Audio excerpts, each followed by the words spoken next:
అందరికీ నమస్కారం. కొత్త కథలోకి స్వాగతం. ఈ కథ పేరు నిజమై నిలిచేది. రచన ఉన్నవ విజయలక్ష్మి గారు. చదువుతున్నది దేవి. చూడగానే తప్పకుండా లైక్ చేయండి ఫ్రెండ్స్. నల్ల బల్ల మీద లెక్క చేస్తున్న నరసింహానికి టెలిగ్రామ్ సార్ అన్న కేక వినపడలేదు. ఏనాడో ఒక పోస్ట్ కార్డు, ఒక పెళ్లి పత్రిక కూడా ఆయనకు రావడం చూడని విద్యార్థులు మాస్టర్కి టెలిగ్రామ్ ఏమిటని విస్తుపోయారు. ముందు బెంచి కుర్రాడు ఉండబట్టలేక, మీకు టెలిగ్రామ్ మాస్టారు అన్నాడు. సింహాచలం ఆశ్చర్యంగా కవర్ అందుకొని చింపి చదివాడు. రైల్వే ఆఫీస్ వాళ్ళు పంపిన టెలిగ్రామ్ అది. 2 రోజుల క్రిందట గుణదల దగ్గర జరిగిన రైలు ప్రమాదంలో గాయపడిన విజయవాడ రైల్వే హాస్పిటల్లో చికిత్స పొందుతున్న ఒక స్త్రీ దగ్గర దొరికిన వివరాల ఆధారంగా పంపిన టెలిగ్రామ్ అది. నరసింహం కాగితం బంట్రోతుకు తిరిగిస్తూ, ఇది నాది కాదు అన్నాడు. సంతకమన్నా పెట్టకుండా తీసుకొని చింపి చదివి, నాది కాదంటారేమిటండి? నరసింహం లెక్కల టీచరు అంటే మీకు తప్ప ఈ ఊళ్ళో ఇంకెవ్వరూ లేరా అండి? బెజవాడ నుంచి ఈ ఊరికి సైకిల్ మీద వచ్చాను. కాఫీ తాగడానికి ఈ ఊళ్ళో హోటళ్ళన్నా కనిపించలేదు. సంతకం పెట్టివ్వండి, నేను త్వరగా వెళ్ళాలి అన్నాడు టెలిగ్రామ్ బంట్రోతు చిరాగ్గా.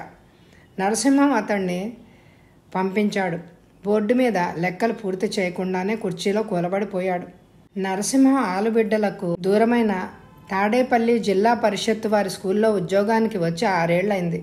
పాత బెజవాడ పొలిమేర దాటి, ఏరు దాటి, తాటి తోపుగుండా ఒక కొండను చుట్టూ వెళ్తే వస్తుంది కొత్తూరు తాడేపల్లి. ఇప్పుడు షోక్గా అందరూ కే తాడేపల్లి అంటున్నారు. ఏడాదికి 4 నెలలు ఏరు నిండితే ఆ ఊళ్ళో వాళ్లకు తక్కిన ప్రపంచానికి సంబంధం ఉండదు. ఇంటిని ఇల్లాల్ని వదిలి నిరాసక్తిగా జీవించే నరసింహం టెలిగ్రామ్ చూశాక మామూలు మనిషి అయ్యాడు. గంట కొట్టారు. పిల్లలు లేచారు. నరసింహం లేచి హెడ్ మాస్టర్ గదిలోకి వెళ్ళి 2 రోజులు సెలవు పెట్టి ఇంటికైనా వెళ్లకుండా కండువా దులిపి భుజానేసుకుని గొడుగు విప్పి చేత పట్టుకుని బెజవాడకు నడక సాగించాడు. బస్సులు రైళ్లు ఉన్న ఊరు కాదు కే తాడేపల్లి. దారిలో గతించిన సంఘటనలు ఒకదాని తర్వాత ఒకటి గుర్తొచ్చాయి నరసింహానికి. 6 ఏళ్ల కిందట అతని కొడుకు సూర్యచంద్రరావు పియూసీ పాస్ అయ్యాడు. క్లాస్ వచ్చింది. మెడిసిన్ చదువుతానని పట్టుబట్టాడు. క్లాస్ వచ్చింది కనుక నీకు సీట్ రావచ్చును, కానీ నీకు ఏ స్కాలర్షిప్ వచ్చేంత ఘనమైన మార్కులు రాలేదు. నిన్ను పొరుగురు పంపి ప్రొఫెషనల్ కోర్సులో చేర్పించి భరించగల శక్తి నాకు లేదు. ఈ ఊళ్ళోనే బీఎస్సీలో చేరు అన్నాడు నరసింహం కొడుకుతో. అప్పటికే మెట్రిక్ చదువుతున్న కూతురు పెళ్లి కోసం బెంగపడుతున్నాడు నరసింహం. కొడుకు మంకుపెట్టు పెట్టాడు. పైకి వచ్చే పిల్లాన్ని చేతులారా అణగదొక్కుతున్నారు మీరు అంటూ నిష్ఠూరం ఆడింది నరసింహం భార్య కామాక్షి. నరసింహానికి చిరాకేసింది. రేపు నీ కూతురు కాలేజీలో చదువుతానంటుంది, చేర్పిస్తావా? చదివిన పిల్ల కదా అని కట్నం 1 రూపాయి తగ్గించే పెళ్ళికొడుకు ఎవరైనా దొరుకుతాడా?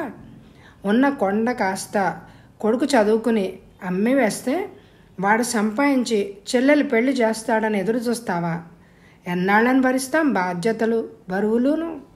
మనశక్తి మేరకే కొడుకుని చదివిస్తాం, కూతురికి పెళ్లి చేస్తాం.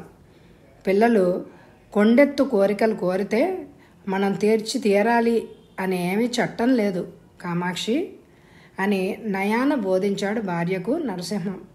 కొడుకు అన్నం మానేసి అలిగాడు. ఒక రాత్రి ఎవరో స్నేహితుల ఇంట్లో ఉండిపోయాడు. కామాక్షి తన నగలమ్మి కొడుకును మెడికల్ కాలేజీకి పంపిస్తానని బెదిరించింది భర్తను. నరసింహం ఆమె వంక తిరస్కారంగా చూశాడు. తనయుని కోరికకు కదిలిపోయిన తల్లి నిజంగానే నగలమ్మింది. సూర్యం గుంటూరు మెడికల్ కాలేజీలో చేరాడు. నరసింహం ఎవ్వరిని ఏమీ అనలేదు. కానీ నెల తిరిగేటప్పటికల్లా ఇల్లు విడిచి వెళ్ళిపోయాడు. వెళ్ళిన వారానికి ఉత్తరం రాశాడు భార్యకు.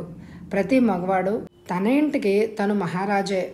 రాజులంతా నిరంకుశులు కానట్టే మగవాళ్ళు కూడా గృహస్థులకు గౌరవ భంగం కలిగిన సంసారంలో అరాజకం కాక తప్పదు.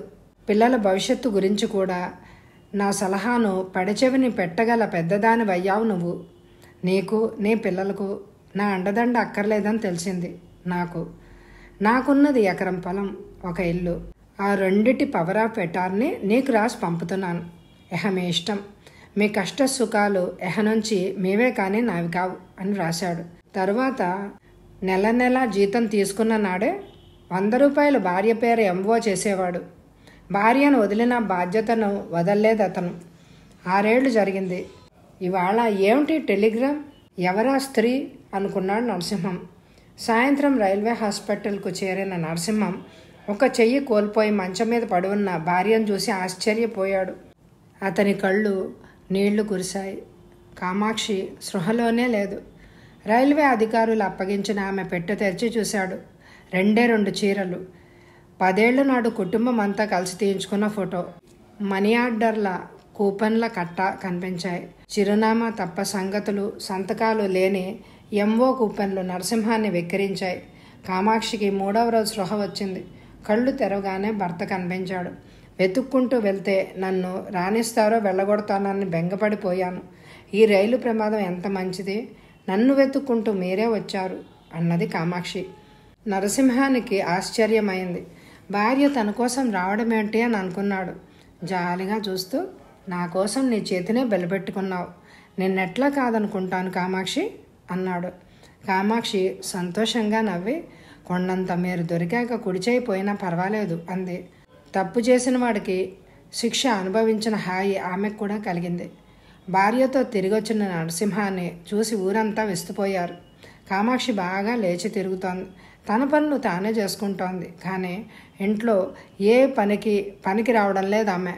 కుంపటి రాజేస్తున్న భర్తను చూసి కన్నీళ్లు పెట్టుకుంటూ, ఒకసారి మిమ్మల్ని ఖాతరు చెయ్యనందుకు ఎప్పటికీ మీకోసం పని చేయగల సౌభాగ్యాన్ని నాకు లేకుండా చేశాడా దేవుడు. మీ సపర్యలు నేను పొందడం కన్నా నాకు శిక్ష ఉంది అంది. నరసింహం, అయితే కామాక్షి, నేను అడగనూ లేదు, నువ్వు చెప్పనూ లేదు, ఎందుకు నా దగ్గరకు ప్రయాణం అయ్యావో చెప్పవు అన్నాడు. కామాక్షి పెళ్ళుబికిన దుఃఖాన్ని బిగబట్టుకుంది. మీరు వెళ్ళి వ్రాసిన జాబు చదివాక మీరు పంపిన డబ్బు తీసుకోకూడదు అని అనుకున్నాను. కానీ ఏ కొడుకు కోసం మిమ్మల్ని నొప్పించానో వాడి కోసమే మీరు పంపిన డబ్బు తీసుకున్నాను. నెల నెల మీరు పంపే 100 రూపాయలు సూర్యానికి పంపించేదాన్ని. 3 నెలలయ్యాక వాడు విసుక్కుంటూ 100 రూపాయలతో ఏం చదవమంటావు నన్ను, ఇది మెడికల్ కాలేజీ అనుకున్నావా, ఎలిమెంటరీ స్కూల్ అనుకున్నావా అంటూ రాశాడు. చేసేదేమీ లేక ఎకరం పొలం బేరం పెట్టి డబ్బు సూర్యం పేర బ్యాంకులో వేశాను.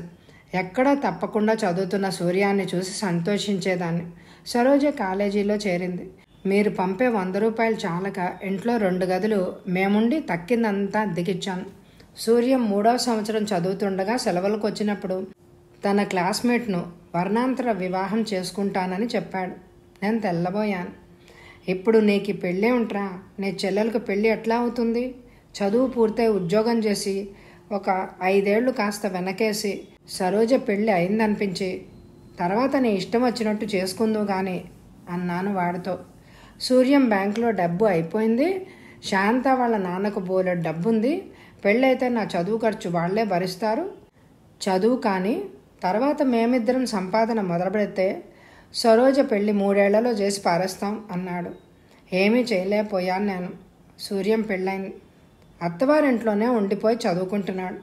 పండగ సెలవులకు కూడా ఇంటికొచ్చేవాడు కాదు.